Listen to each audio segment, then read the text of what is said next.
In college, I fell in love with two women, Ember and Isla. They were both beautiful, and I knew they'd do anything for me. Before graduation, I needed to make a choice. In a way, I felt a deeper connection with Isla. She made me laugh in a way that Ember never could. We were just more compatible. However, Ember was quite rich. In the end, I chose her. Isla did not take the news well. She was heartbroken. She cut us both out of her life and promised me that I'd regret my decision. Ember and I married soon after that, and for the next 10 years, I didn't regret my decision at all. Ember took over her family business, so I didn't need to work. I could just stay home, living the good life. Everything was easy. But with Ember at work all the time, I got a little lonely sometimes. A man has needs.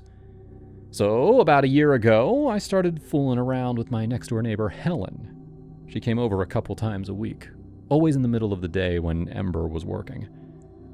One day, Helen and I were playing in the living room when a strange woman appeared at our door. I could see her through the window, staring at us. I freaked out, worried that this was one of Ember's friends. Helen hurried out the back door while I went through the front to ask who this stranger was.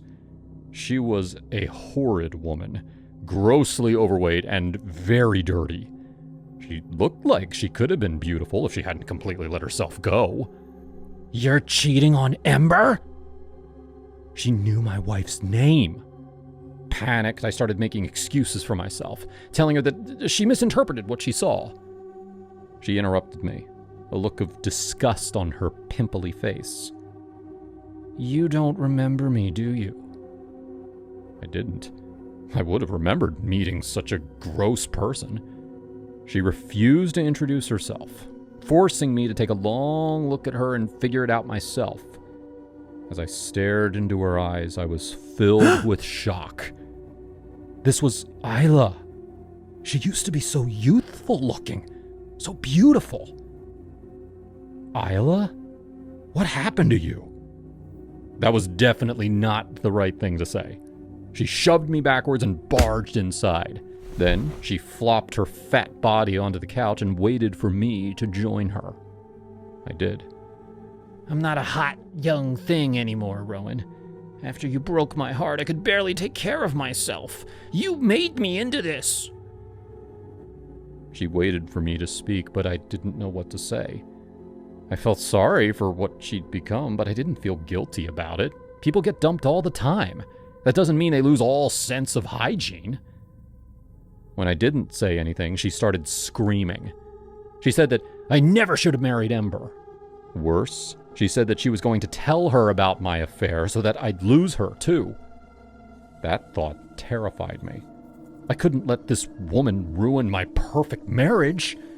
I dropped down on my knees. "Please, you can't tell her. Is there anything I can do to change your mind?" A dark smile spread across her cold, sore-riddled lips.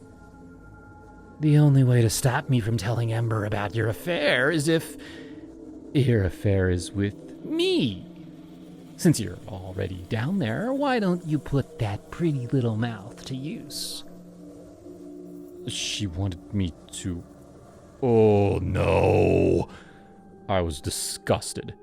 Based on her smell, I knew she didn't take care of her hygiene at all. I felt like throwing up. But I did what she asked. I had to. Afterwards, she left, and I took a long shower. I gargled mouthwash for like 20 minutes. Every day that week, she came back demanding the same thing. I always did what she asked, and I always felt horrible afterward. The fourth time she came back, I realized that she wasn't going to stop. She was using me, and she delighted in my obvious revulsion. I couldn't do this anymore. As she stood in front of me and demanded that I drop to my knees, I grabbed the lamp next to me and slammed it against her head. I didn't mean to kill her. I wasn't sure what I wanted to happen, but that one hit was all it took. She dropped to the ground with a grunt. I'd killed her. I was mostly in shock when I wrapped her in a blanket dragged her body to my car, and dumped her in the reservoir. I tied her to a bunch of rocks so she'd sink to the bottom. She was so fat. LOL. Then I went back home, cleaned everything up, and pretended like nothing had happened. The police found her body 3 days later. Ember heard about it on the news. She came home in tears and told me everything. Even though Isla had been out of our lives for so long, Ember still felt terrible. Who could do something so horrible to a sweet, beautiful girl like Isla? Isla wasn't sweet, and she definitely wasn't beautiful anymore. I tried to comfort my wife, but I got tongue-tied. I think I finally felt guilty for what I'd done. I didn't feel anything when I disposed of her body. But now, all these negative feelings were hitting me all at once. Ember could see how upset I was. She hugged me and said, "It's okay. I'm sure the police will find her killer very soon. They always do." That was the worst thing she could have told me. Ember didn't go to work for the rest of the week. She could see how panicked and shaky I was, so she thought that I needed her support. She didn't know that her decision to stay home made everything harder for me. I couldn't look at her. I couldn't say anything. I was a nervous wreck. After days of this, she finally forced me to sit down and talk to her. She looked so loving and sympathetic. "Rowan, Isla's death has really affected you, and I think I know why. I'm going to ask you something, and you have to be completely honest with me, okay?" In that moment, I knew that she suspected me of the murder. There were no other explanations. I nervously waited for her question. "Honey, did you love her?" That made me laugh out loud. No, of course not. She was disgusting. She wasn't disgusting. She was beautiful and kind. Back then. But in the last 10 years, she got really gross. Ember's eyes narrowed in suspicion, and that's when I knew I blew it. I'd told her before that I hadn't seen Isla since college, and now she knew that was a lie. I tried to think of an explanation, but nothing came to mind. I stammered for a while, which made me look really guilty, until finally I told her the truth. I killed her. I dumped her body in the lake. My wife's face went completely blank. Then she gave me a dim, sad smile and pulled me into an embrace. "Don't worry. No one else has to know." Without saying anything else, she walked out of the house. I sat in silence for hours, replaying that conversation over and over in my head, until Ember came back with a wide smile on her face. She kissed me on the forehead and said that everything would be okay. Her company had close ties with the police department, and she paid them in both money and favors to declare Isla's death an accident. She basically helped me cover up a murder, with no words of judgment and no strings attached. I know I should be happy, but ever since that moment I felt nothing but guilt and fear. Guilt for what I've done, and fear for what Ember will do next. I now know how deep her love goes, and how dark. This story is inspired from a real-life event. In March of 2025, a woman's body was discovered floating in the waters off Fort Totten in Queens, prompting an immediate investigation. A 911 call alerted authorities at around 11:15 a.m., and the NYPD Harbor unit swiftly brought the body ashore. Nearby, police located a car in a parking lot with blood on the driver's seat and a knife resting on the passenger side, potentially linked to the case. The woman's identity remained unknown, and the city medical examiner was tasked with determining the cause of death. The chilling discovery raised more questions than answers as the investigation continues.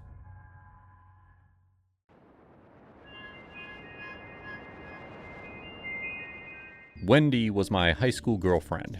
She was smart and nice, but I always knew that our relationship was temporary. Graduation was coming up, and she had all these big plans about going to one of the state colleges in California. That had always been her dream. I knew I'd never get accepted to one of those.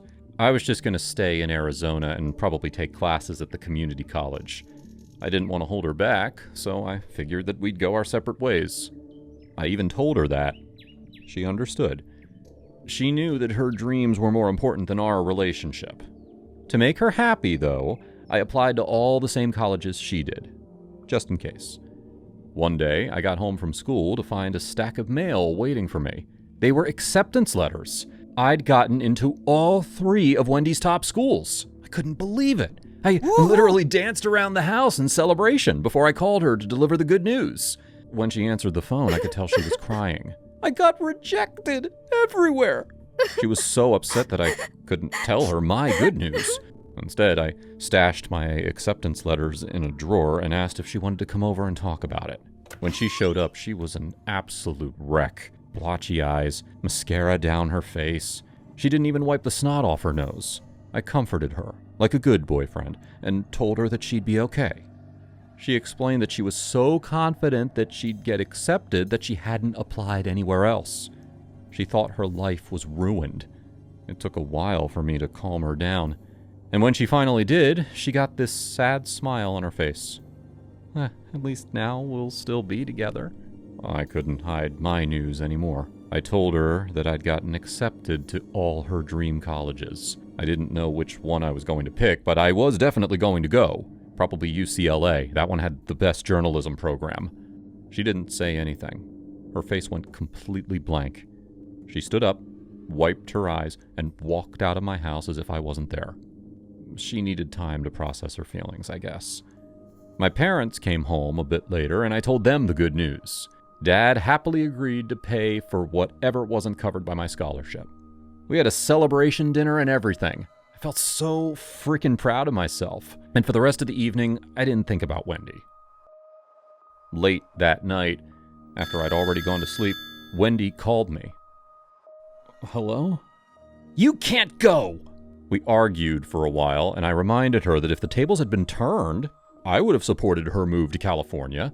It wasn't fair that she wanted me to pass up the opportunity. She got really whiny, saying that I was ruining her life. She accused me of taking her spot, even though we'd applied for completely different programs. No matter what I said, she kept repeating that she wouldn't let me go. It was my duty to stay here with her. I know it sounds harsh, but after an hour of listening to her whine into the phone, I finally had enough. I broke up with her and ended the call. When I went to school the next day, I absolutely dreaded seeing her again. I hoped she would avoid me, but nope. She was waiting for me in the parking lot, like she usually did. She walked over, a big smile on her face, and kissed me as if nothing had happened. What are you doing? Just taking care of my boyfriend. I was too weirded out to confront her, so I forced a smile and we walked into the school together. For the rest of the day, she was in a great mood, making jokes, chatting with friends, acting super affectionate. It felt like she was trying too hard. At lunch, I told our friends about my plans to go to UCLA. They were all really excited for me. Wendy started acting really manic. I got accepted too! We've decided to live off campus in a cute little apartment! What are you talking about? She forced a laugh and then very quickly changed the subject. This kind of behavior lasted for days. She kept telling people about non-existent plans we made for the future. Buying a new car, enrolling in the same classes, sharing a meal plan. It was just so weird. And whenever I confronted her about it, she'd start laughing and change the subject. I was really starting to think she'd lost it. I was so concerned that I called her mom. She knew about Wendy's rejection letters, but I guess Wendy told her that we were both planning to stay in town and take community college classes together. I had to level with her. I explained that I was going to California. I even said that Wendy and I had broken up, but she kept acting like we hadn't. Her mom didn't say anything for a long time. Then, she screamed into the phone, "You bastard! You stole her spot!" Wow. Her mom was just as crazy as her. I decided then and there that I needed to stay as far away from Wendy as possible. That evening, I stayed up in my room, calling the UCLA admissions office and officially accepting the offer. The lady was super nice and answered all my questions. She said that she was really impressed by my personal statement. I felt a little guilty because Wendy had actually written my personal statement for me. I didn't tell her that, though. Hours later, Mom called me downstairs for dinner. She was in the kitchen, but Wendy was sitting at the table, a big smile on her face. Mom didn't know how Wendy had been acting the last few days. "Hi, honey." I know it's rude, but I told her to leave. "Not until I tell you my new idea. You're gonna love it." She stood up, pulled an electric razor from her pocket, and started shaving her head. Her long, blonde hair fell in clumps onto the dinner table.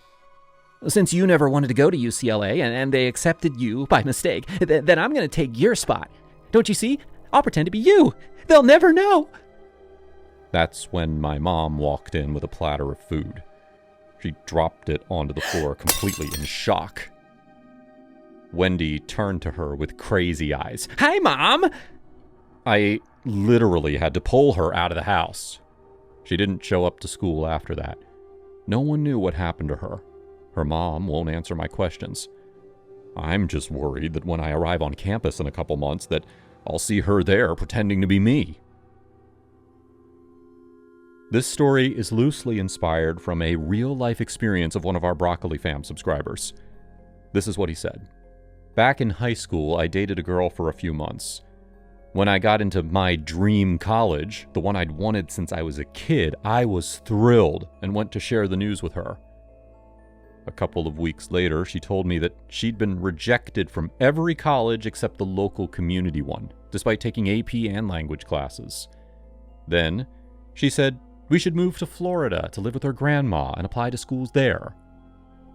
I told her I wasn't ready to relocate after just a few months of dating. That's when she gave me an ultimatum. Her or my dream school.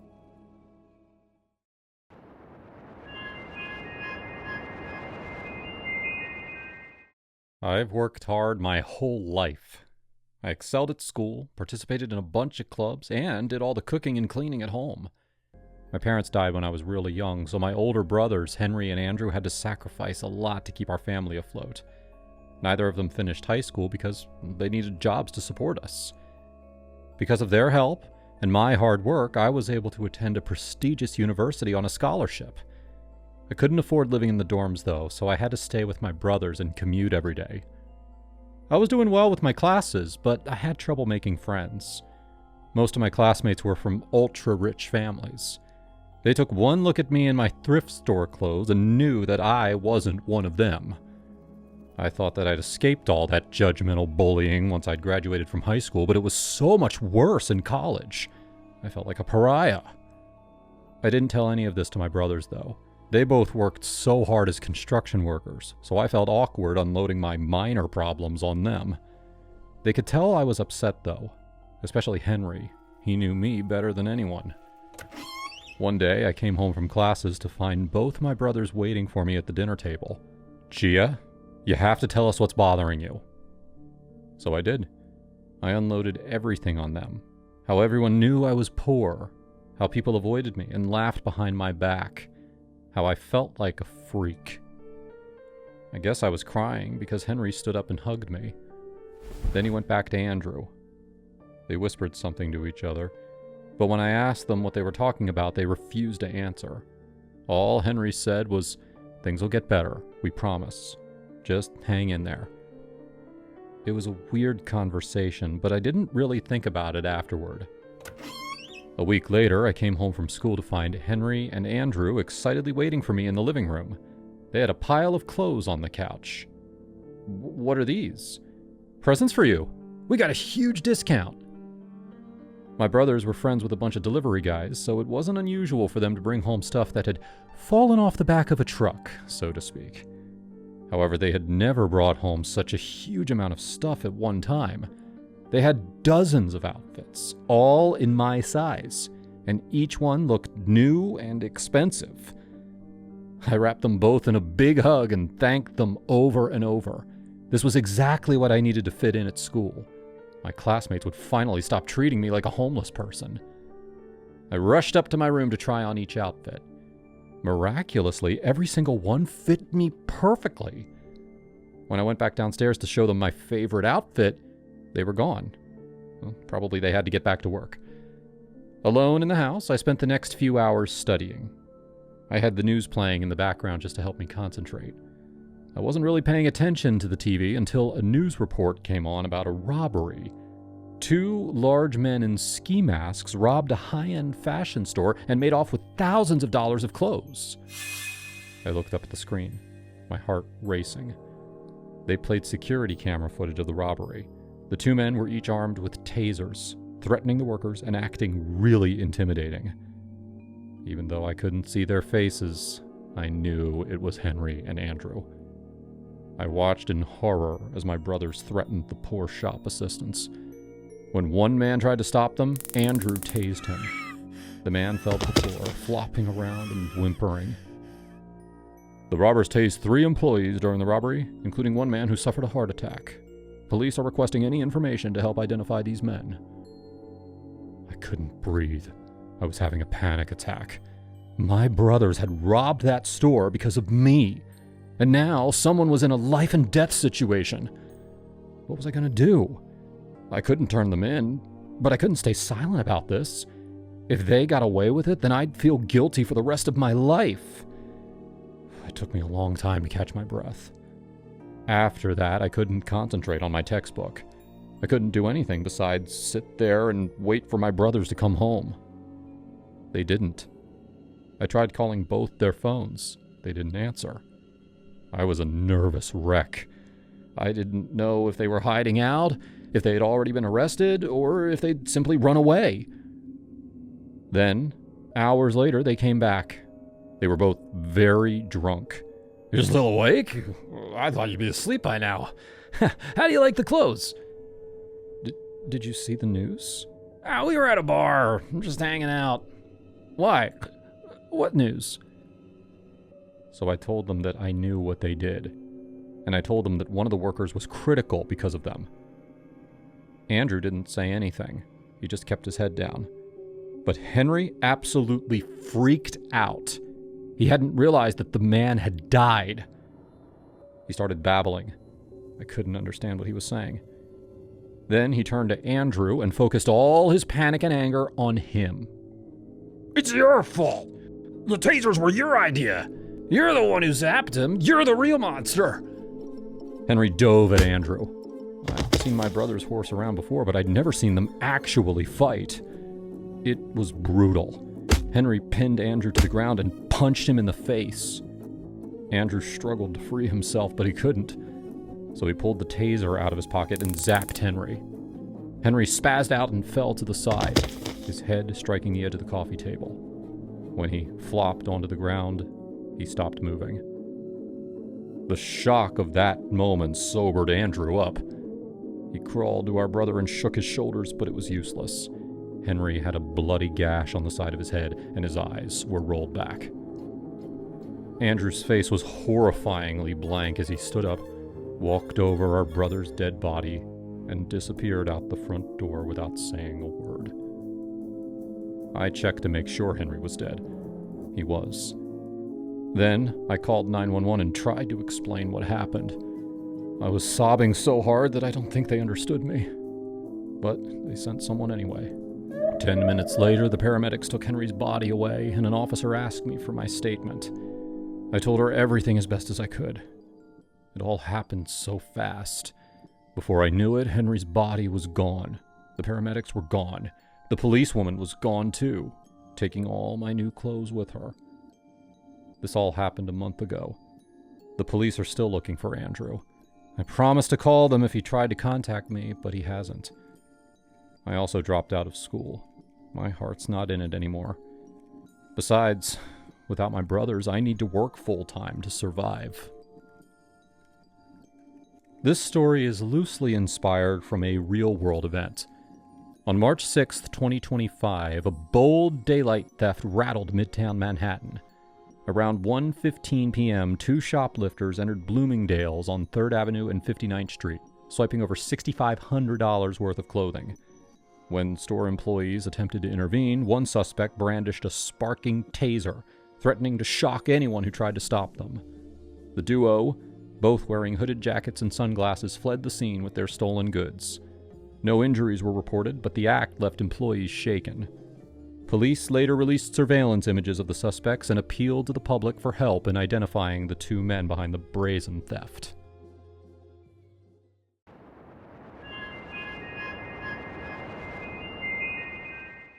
Mia was a beautiful woman, but she had some serious body issues. Her ex-husband Derek treated her horribly, constantly pointing out minor flaws and making her feel like an ugly whale that no one would ever love. The marriage ended 2 years ago, but the emotional scars remained. She met a new man, John, who finally made her feel like the smart, beautiful woman she really was. John and Mia loved each other dearly, and if things had been different, they would have married this December. Mia spent months planning the wedding. She wanted everything perfect. There was still a part of her whispering in the back of her brain, telling her that she didn't deserve someone like John. As the wedding got closer, she became more anxious. She was barely eating anything, trying to get as thin as possible. Everyone else could see that she was absolutely gorgeous, but when she looked at her reflection, she hated the image that looked back. She decided that she needed plastic surgery, just a little liposuction around the stomach and fillers on her butt. John had plenty of money, but she didn't dare ask him. Instead, she found a budget-friendly clinic that could give her everything she wanted at a fraction of the price. In her heart, she knew that this was a bad idea. The clinic itself was located in a run-down warehouse with no signage in the front. But still, she couldn't stop herself. When she arrived at her appointment, the doctor greeted her directly. No receptionists, no one else in the building at all, just her and an old man in a lab coat. He tried to calm her nerves and assure her that even though he no longer had his license, he was a great doctor. She didn't believe it, but she followed him into the operating room anyway. The doctor set her up on the table, administered the anesthesia, and she drifted off to sleep. She never woke up. Hours later, John came home from work. He had a particularly good day, landing 2 new accounts. He couldn't wait to tell his fiancée the good news. She wasn't home. He tried calling her phone, but she didn't answer. He checked the calendar to make sure she didn't have any appointments. After checking with her mother, he really started to worry. This wasn't like her at all. He called the police. They promised to help, but they didn't have a lot of information to go on. Eventually, John found an address written on a post-it note. He knew it was in a sketchy part of town, and there was some part of him that knew with absolute certainty that this was where she'd gone. He drove there right away, immediately nervous at the sight of the crumbling warehouse. Without any backup plan, and with no one knowing where he was, John stepped inside. The place was filthy. It looked like a makeshift medical office. The door was unlocked, but no one was there. He looked around the waiting room, wincing at the stains on the tile. Then he pushed his way into a hallway. Finally, he heard a noise. Footsteps behind a door. He entered an operating room and saw what was left of his fiancée. Mia? His brain couldn't process what he was seeing. This was his beautiful fiancée, dead on a slab. It couldn't be possible. There had to be a mistake. This morning she'd been so full of life, and now she was gray and empty. I am so sorry for your loss. John spun around to see a man in a blood-stained lab coat, the butcher who had done this to the love of his life. The man stepped closer, explaining that Mia had a complication with her liposuction. He sounded guilty and regretful, But as he got closer, John could see the needle in his hand. John was a witness to his illegal practice, and now the doctor was going to get rid of him. John pretended like he didn't notice. He waited for the doctor to get close enough before he grabbed the metal tray covered with the surgical tools and slammed it into the man's face. The doctor toppled backward, the syringe rolling out of his hand. John grabbed it and placed the needle next to his neck. "Why did you do this to her?" "Because she was stupid and thought she wasn't beautiful." John was filled with rage, though it wasn't all directed at this murderous doctor. Half of it was directed at Derek, Mia's ex-husband, the man who had spent years teaching Mia that she was ugly, that she needed fixing. He jabbed the needle into the doctor's neck and injected the knockout liquid that was meant for him. Then, he locked him inside the room with the remains of his wife and walked away. 10 minutes later, he was at Derek's house. He'd never met the man before, but he'd heard plenty of stories about him. As always, Derek was drunk, so it didn't take a lot of effort to convince him to go with John for a free consultation at a brand new medical clinic. John took him back to the warehouse and led him into another operating room, where the drunken idiot sat and waited. By then, the doctor had woken up. "Here's the deal. I'll let you leave before I call the police as long as you do one final surgery. Can you do that?" The doctor agreed. "Make sure you treat your new patient exactly how you treated Mia." The doctor understood exactly what he meant. So, John led him to the other room where Derek was waiting for what he deserved. John shut the door behind him, feeling the sick thrill of revenge racing through his heart. While the doctor performed his very last surgery, and Derek took his very last breath, John called the police. Despite what he promised, he didn't wait to call them. This story is loosely inspired from a real-life event. In 2025, a 38-year-old man was arrested after an illegal plastic surgery procedure at his home left a 31-year-old woman brain dead. The victim went into cardiac arrest after receiving a lidocaine injection for butt implant removal. The medics discovered a makeshift clinic in his Astoria apartment. The man, unlicensed in the U.S., fled but was arrested at the airport. Prosecutors cited lidocaine toxicity as the likely cause. The victim remained on life support with no brain activity.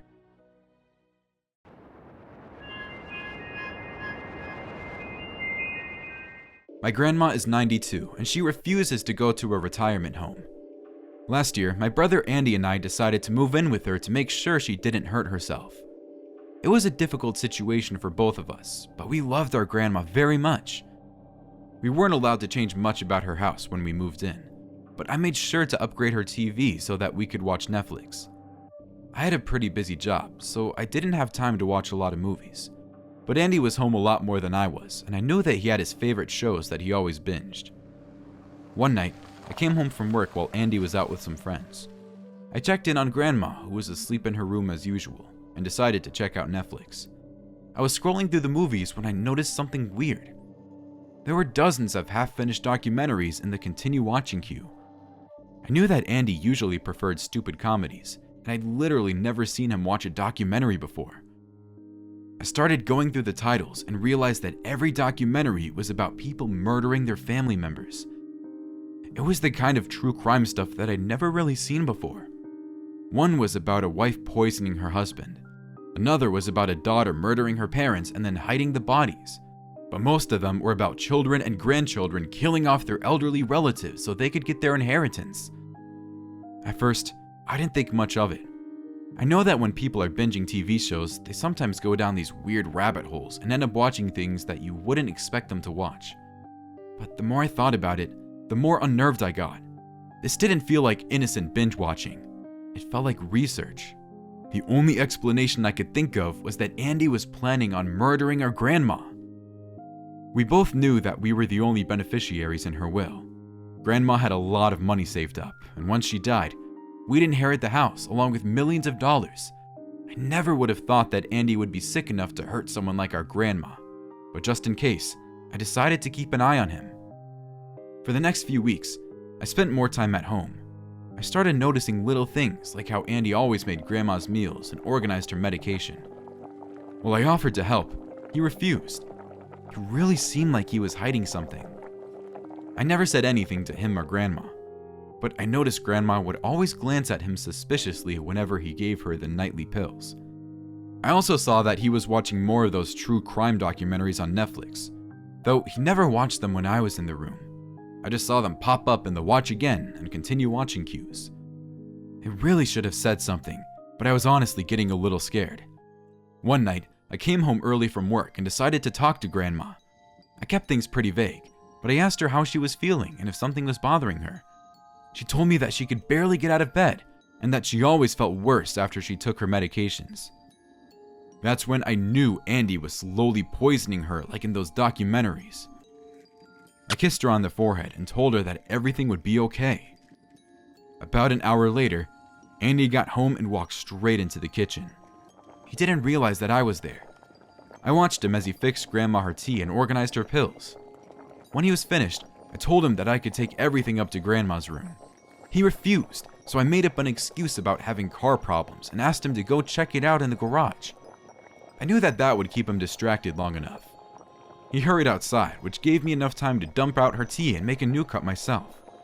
I also took out the pills that he put on her plate and replaced them with the new ones from her medicine box. I figured that if Grandma didn't get sick that night, then I know that Andy was poisoning her. I had just finished pouring her replacement tea when a voice shouted at me from the hallway. "What are you doing?" I turned around and saw Grandma glaring at me. I told her that I was just getting her pills ready, but she didn't listen. She started charging toward me. "You're the one poisoning me," she screamed. "I thought it was Andy, but it was you all along." "No," I told her. "I would never." "I saw you," she screamed. "You dumped out my tea and replaced it with poison. You're just as bad as those psychos on TV." That's when I realized the truth. Grandma was the one watching those documentaries when we weren't around. Andy was never trying to kill her. She just thought that he was. And now her suspicions had turned towards me. I tried to explain myself, but Grandma was hysterical. I'd never seen her move so fast. She slammed me up against the counter and reached around to open a drawer. She pulled out a butcher knife. "I thought you loved me," she screamed. Before I could move, she took the knife and slammed it straight through my hand and into the kitchen counter. It happened so fast, my brain couldn't register the pain at first. Then she punched me right in the face. I couldn't believe how strong she was for a 90-year-old woman. I tried to move out of the way, but my hand was pinned to the counter. I grabbed the handle of the knife and quickly pulled it out. Then I threw the knife across the room so Grandma couldn't grab it. I started to scream for help, but Grandma grabbed me by the throat and squeezed. I couldn't breathe. With her free hand, she snatched the cup of tea and started pouring the hot liquid down my throat. "Drink it!" she screamed. "Drink your poison!" I coughed up as much as I could. I was slowly blacking out until all of a sudden, her hand let go of my throat. I fell to the floor, gasping for air. When my eyes could finally focus, I looked up and saw that Andy had returned. He was holding Grandma's arms behind her back. He ordered me to call the police. Andy struggled to hold Grandma in place without hurting her for about 5 minutes. When the ambulance finally arrived, they sedated Grandma and took her away. A paramedic bandaged my mangled hand. All this happened about 3 months ago. Since then, Grandma has been living in an assisted care facility where they've been giving her new medicine to help with her paranoia. Andy and I visit her every week.